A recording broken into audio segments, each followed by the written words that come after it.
how to find a percentage using decimals. But before we jump into some examples of how to find a percentage using decimals, there are some things that I wrote down here just for us to remember whenever we're finding percentage. So we know that this sign means percent, and percent means out of 100. Again, whenever you see this sign here, it means percent, and percent means out of 100. And two other things that you need to know. One, when we're changing from a percentage to a decimal, we're going to divide the number that we have. So you're going to divide your number by 100, and that's when you're changing from a percentage to a decimal. When you're changing from a decimal to a percentage, we're going to do the inverse. So we're going to multiply the decimal by 100.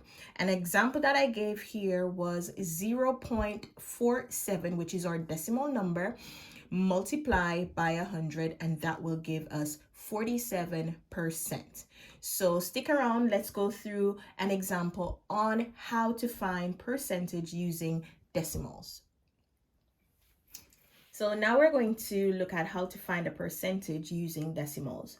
One of the main ways that we can work out how to calculate a percentage of a number is by converting the percentage to a decimal first. And in order to do that, we find just 1% of the number by dividing it by 100%. Once we've done that, we're going to multiply our answer by the value of the percentage we're looking for. So here's our example that we're going to work through. We have 18% of 250. So first of all, in order for us to calculate the percentage, we need to, again, first find 1%. So that's done by doing 250 divided by 100. And that's going to give us 2.5. Again, we find 1% by dividing the amount by 100%. So we're going to have 250 divided by 100, and that's going to give us 2.5. Now that we have 1%, we need to find out what is 18%, because that's our aim here, to find out 18% of 250. So now we're going to find out what is 18%, and this can be done by simply multiplying 2.5. So let's go down. We're going to multiply 2.5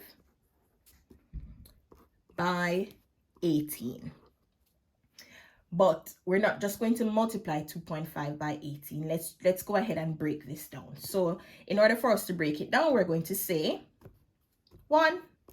first way to break it down, we're going to do 2 multiplied by 18. Then we're going to do 0.5, which is also the same as 0.5 multiplied by 18. Or we can say 18 divided by 2, which would give us 36 plus 9 equal 45. So let's go. So we're going to say 2 times 18. This is going to give us 36. And then 0.5 multiplied by 18, that's going to give us 9. And if we should add them both together, so 36 add 9, that will give us 45. So we now know that 18% of 250 is equal to 45.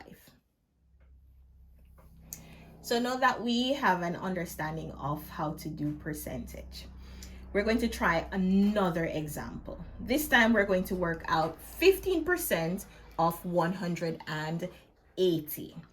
So like the last time, we need to work out 1% first, and that's done by dividing. We're going to do by finding 180 divided by 100. So let's do that. So we're going to have 180 divided by 100, and that should give us 1.8. Next, we're going to find 1.8. We're going to do 1.8 times 15. So this might seem a little tricky, but we can find 1.8 multiplied by 10 by just removing the decimal point, which gives us 18. And finding 1.8 multiplied by 5 is as simple as having 18, making that into half. Okay, so let's go. So again, we're going to find 1.8 multiplied by 15.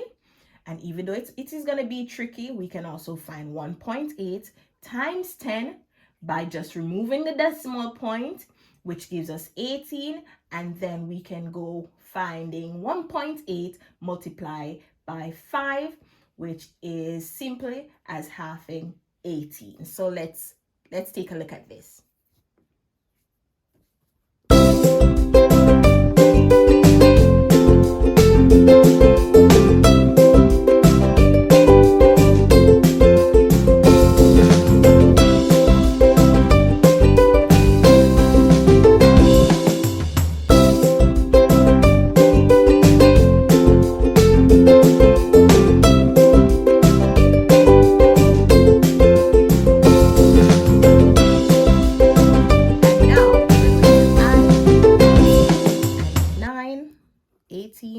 Add 9, and this is going to give us 27. And so 15% of 180 is equal to 27. Let's come back and find a way to check if our answer is correct. So let's check if our answer is correct. So another way in which we can check to see if this number is correct is doing it the good old-fashioned way, which is to say we have 15% and we know that percent means out of 100. So we're going to put that over 100 and we're going to multiply, because of means to multiply. We're going to multiply by 180. So just to make it easy, we're going to cancel. And then we're going to say 15 multiply by 18, and that should give us 270. And we're going to put that number again over 10. And let's just cancel down. We're going to cancel our 0. And when we have this here, 27 over 1, we know that this is going to be equal to 27. So we're going to follow up with some other shortcuts on doing percentage, on finding percentages. I hope this was helpful to someone. Don't forget to like, share the video so it can help someone. Let's see who it will help. And leave a comment below on any topics that you would like for me to look at for your kindergartner, for your kid in primary or elementary school. Thanks again for watching. Bye.